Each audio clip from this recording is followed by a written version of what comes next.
तो नमस्कार दोस्तों, आप सभी का फिर से एक बार और स्वागत है हमारे यूट्यूब चैनल भोजपुरी पेज में। और मैं हूँ आप सबका दोस्त भाई अजित यादव।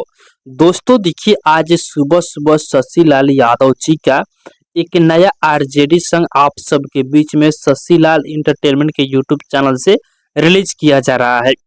दोस्तों जैसा कि आप सभी को पता होगा कि शशि लाल यादव जी बहुत सारा आरजेडी के ऊपर गाना गाते रहते हैं, जो कि बहुत ज्यादा सुपर डुपर हिट भी गाना होता है।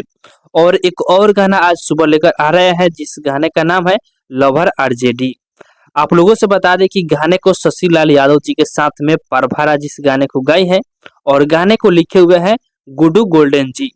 गाने में यदि म्यूजिक की बात किया जाए तो म्यूजिक बने हैं मुकेश सिंह जी, जो कि इस गाने को आज ही के दिन सुबह 6:30 पर शशि लाल इंटरटेनमेंट के यूट्यूब चैनल पे आप सबके बीच में रिलीज किया जा रहा है।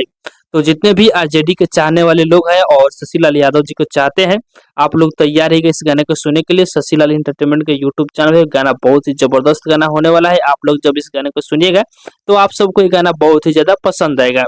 तो बाकी दोस्तों फिलहाल का ये अपडेट है, आप लोग इसके बारे में क्या करना चाहते हैं कमेंट बॉक्स में बताइएगा। और इसी के साथ हम इस वीडियो को समाप्त करते हैं। अभी तक इस वीडियो को लाइक नहीं किया तो लाइक कर दीजिए, और इस चैनल पर पहली बार आए हैं तो सब्सक्राइब भी कर लीजिएगा, क्योंकि इस चैनल पर भोजपुरी इंडस्ट्री का हर एक अपडेट सबसे पहले आप सभी को मिलेगा।